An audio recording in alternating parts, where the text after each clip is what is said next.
Welcome students. Haematology में आज जो हम नेक्स्ट टॉपिक डिस्कस करेंगे वो है फॉर्म्ड एलिमेंट्स ऑफ ब्लड।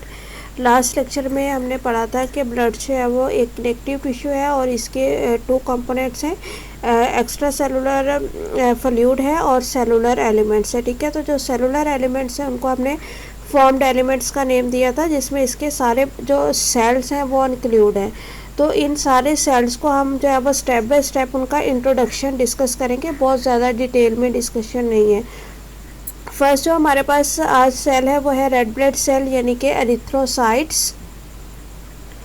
जो एरिथ्रोसाइट सेल्स हैं इनको जो है वो शॉर्ट फॉर्म में आरबीसी के तौर पे लिखा जाता है। ठीक है, इनके रेड ब्लड सेल के अलावा इनके कुछ और नेम्स भी हैं, जैसे कि रेड सेल्स हैं, रेड ब्लड कार्पसल्स हैं, हीमाटाइट्स हैं, एरिथ्राइट सेल्स हैं या फिर एरिथ्रोसाइट्स हैं। ठीक है, रेड ब्लड सेल्स और एरिथ्रोसाइट्स जो है वो इनके सबसे कॉमन नेम्स हैं और बाकी नेम्स भी जो है वो इनकी जो टर्मिनोलॉजी में यूज़ होते हैं।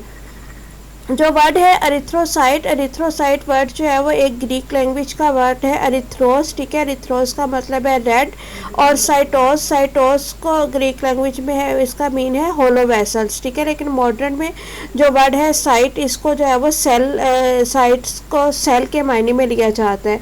तो अगर हम इस ग्रीक लैंग्वेज के लिहाज से देखें तो एरिथ्रोसाइट का मतलब बनता है रेड होलो वेसल। ठीक है, इनके रेड कलर का सेल है या वेसल है जो कि अंदर से बिल्कुल होलो है। न्यूक्लियस के लिहाज से बात करें तो रेड ब्लड सेल इनके एरिथ्रोसाइट्स हैं वो नॉन न्यूक्लिएटेड फॉर्म्ड एलिमेंट्स हैं ब्लड के अंदर। इसके अलावा इनके अंदर साइटोप्लाज्मिक ऑर्गेनेलिस, न्यूक्लियोलाइस, माइटोकॉन्ड्रिया और राइबोसोम्स वगैरह प्रेजेंट नहीं होते। रेड ब्लड सेल्स का जो रेड कलर है वो इनके अंदर हीमोग्लोबिन की प्रेजेंस की वजह से होता है।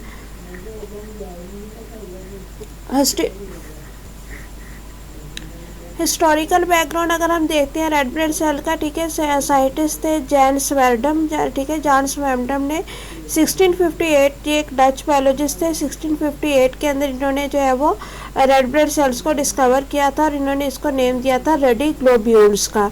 इसके अलावा एंटोन वैन लीवनहुक ने 1674 में रेड ब्लड माइक्रोस्कोप डिस्कवर किया और माइक्रोस्कोप डिस्कवर करने के बाद इन्होंने रेड ब्लड सेल्स एरिथ्रोसाइट्स के साइज को मेजर किया। ठीक है, इसके अलावा ऑटो फंकी साइंटिस्ट थे 1851 के अंदर, ये एक जर्मन फिजियोलॉजिस्ट हैं। इन्होंने जो है सबसे पहले हीमोग्लोबिन को क्रिस्टलाइज फॉर्म में डिस्कवर किया था, उसकी क्रिस्टलाइजेशन की थी। डॉक्टर मैक्स पेरिटे से इन्होंने 1959 के अंदर एक्सरे क्रिस्टलोग्राफी को यूज़ करते हुए हीमोग्लोबिन का स्ट्रक्चर जो है वो डिफाइन किया था। ठीक है, इसके अलावा मैंगनी ने 1747 के अंदर ये डिस्कवर किया था कि रेड ब्लड सेल्स ब्लड के अंदर आयरन प्रेजेंट होता है। इसके अलावा इसने रेड कार्पसेस जो है वो उसको डिस्कवर किया था, यानी कि जो रेड ब्लड सेल है उनको इसने डिस्कवर किया था कि रेड ब्लड सेल्स जो है वो चीफ साइट्स हैं आयरन की with in the organism due to the presence of haemoglobin.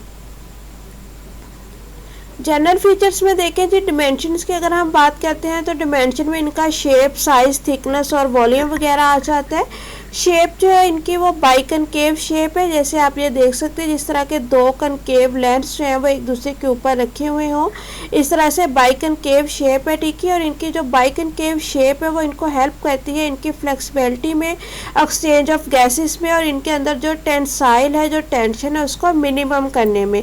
और ये जो बाई कनकेव शेप है इसको मेंटेन करने के लिए इनके अंदर एक प्रोटीन प्रेजेंट होती है, स्पेक्ट्रन। साइज जो है वो इनका 7.2 माइक्रोमीटर होता है डायमीटर में। थिकनेस जो है वो इनकी 2 माइक्रोमीटर होती है पेरिफेरल साइड्स पे और 1 माइक्रोमीटर होती है सेंटर में। ठीक है, वॉल्यूम जो है वो इनका 87 माइक्रो क्यूब है। नॉर्मल अगर हम इनकी अमाउंट की बात करें ह्यूमन बींग्स के अंदर, तो जो अडल्ट मेल है उनके अंदर 4.5 to 6 मिलियन क्यूबिक मिलीमीटर जो है वो रेड ब्लड सेल्स होते हैं। ठीक है, पर मिलीमीटर। इसके अलावा अडल्ट फीमेल्स के अंदर 4 to 5.5 मिलियन होते हैं और जो at the time of birth foetus होते हैं उनके अंदर 6.7 मिलियन होते हैं। कंपोजिशन में इसके अंदर 62.5% वाटर होता है, 35% हीमोग्लोबिन होती है और जो बाकी 2.5% है उस 2.5% के अंदर एक शुगर इंक्लूड होती है जिसमें कि मेजर ग्लूकोज है। इसके अलावा लिपिड्स होते हैं जैसे कि कैफलिन, कोलेस्ट्रॉल और लेक्थिन लिपिड्स वगैरह। प्रोटीन होती हैं ग्लूटाथायोन इनसॉल्युबल प्रोटीन होती हैं जो कि रिड्यूसिंग एजेंट के तौर पर काम करती हैं और हीमोग्लोबिन को डैमेज होने से बचाती हैं। इसके अलावा एंजाइम्स होते हैं जिनमें कार्बोनिक एनहाइड्रेस और कैटालेज एंजाइम्स मौजूद होते हैं। इसके अलावा कुछ आयंस होती हैं जिनमें कि सोडियम पोटाशियम कैल्शियम और PO3 आयंस जो है वो मौजूद हैं। ठीक है, अब जिस सारा है यानी कि शुगर लिपिड्स प्रोटीन एंजाइम्स और आयंस हैं ये टोटल 2.5% बनाते हैं। इसके अलावा 35% हीमोग्लोबिन होती है और 62.5% इनके अंदर वाटर प्रेजेंट होता है। फंक्शंस की बात करें तो ये रेस्पिरेटरी फंक्शन करते हैं। ठीक है, क्योंकि ऑक्सीजन की ट्रांसपोर्ट करते हैं तो रेस्पिरेशन में मेजर रोल है। इसके अलावा ये एसिड बेस बैलेंस जो बॉडी के अंदर होता है उसको मेंटेन करते हैं, ब्लड की विस्कोसिटी को मेंटेन करते हैं क्योंकि ये बीइंग पिगमेंट है। ठीक है, तो इसके इनसे भी बहुत सारे पिगमेंट्स जो हैं वो ड्राइव किए जाते हैं जब इनकी डिसइंटीग्रेशन हो जाती है। इसके अलावा इनके अंदर फ्रेजिलिटी और हीमोलाइसिस की जो है वो कैरेक्टरिस्टिक्स होती हैं। ठीक है, हीमोलाइसिस क्या होता है? Haemolysis is breakdown of red blood cells and liberation of haemoglobin, यानी कि रेड ब्लड सेल का टूटना और उससे हीमोग्लोबिन का रिलीज होना, ये जो पूरा प्रोसीजर है इसको हम कहते हैं हीमोलाइसिस।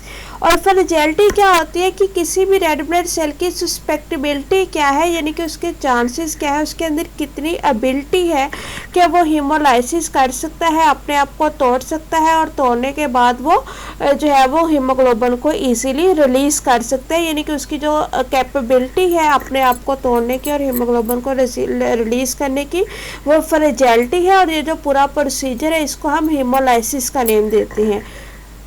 फ्रेजिलिटी जो है ये 2 टाइप की हो सकती है। ऑसमोटिक फ्रेजिलिटी हो सकती है, यानी कि कोई भी due to hypotonic saline body के अंदर इस तरह का सॉल्यूशन आ गया है, इस तरह का फ्लूइड आ गया है जो कि बहुत ज़्यादा हाइपोटोनिक है, सलाइन है, उसके अंदर साल्ट की कंसनट्रेशन बहुत ज़्यादा है, तो उसके साथ एक्सपोज करने से भी जो रेड ब्लड सेल्स होते हैं वो हीमोलाइज कर जाते हैं। इसके अलावा मैकेनिकल फ्रेजिलिटी होती है जिसमें कि किसी ट्रॉमा किसी चोट की वजह से जो रेड ब्लड सेल्स होते हैं वो अपने आप को हीमोलाइज करते हैं, अपने आप को तोड़ते हैं। इसके अलावा इनके अंदर डिफरेंट पर्सन्स के अंदर डिफरेंट एज के अंदर वेरिएशंस आती हैं। ठीक है, वेरिएशन किस किस चीज़ में आती हैं? फिजियोलॉजिकल वेरिएशन जो इनकी होती है उसके अंदर क्या होता है, वो किस वजह से हो सकती है? Age, gender, high altitude exercise या टेम्परेचर या मील यानी कि खाने पीने की वजह से इनकी जो शेप वगैरह है वो हर इंडिविजुअल के अंदर चेंज हो सकती है। इसके अलावा अगर ये डिक्रीज हो जाए यानी कि इसका नंबर जो है वो कम हो जाए, तो इसका जो नंबर कम है वो हाई बैरोमेट्रिक प्रेशर की वजह से हो सकता है या फिर प्रेगनेंसी की वजह से या स्लीप के अंदर किसी डिस्टर्बेंस की वजह से हो सकता है। पैथोलॉजिकल वेरिएशन में क्या होता है कि अगर इनकी रेड ब्लड सेल्स की तादाद जो है वो बहुत ज़्यादा इंक्रीज़ कर जाए तो उस सूरत में ये पॉलीसेथीमिया डिजीज़ काज करता है, और अगर ये जो इनकी जो अमाउंट है वो बहुत ज़्यादा डिक्रीज़ हो जाए, कम हो जाए, तो ये अनीमिया कॉज करता है।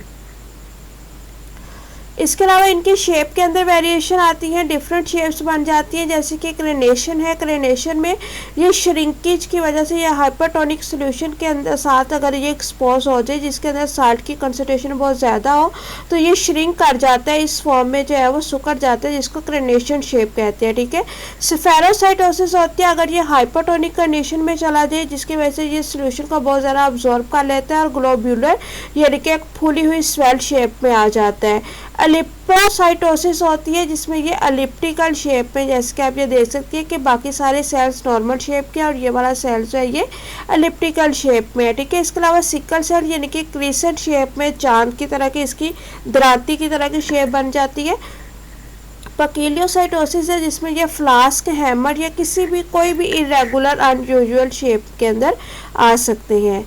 इसके अलावा साइज़ के अंदर जो वेरिएशन होती है फिजियोलॉजिकल कंडीशन में, तो नॉर्मली जो है जो रेड ब्लड सेल वेन्स के अंदर और आर्टरीज के अंदर होते हैं उनके अंदर थोड़ा सा डिफरेंस होता है। जो वेन्स के रेड ब्लड सेल्स हैं वो आर्टरीज के रेड ब्लड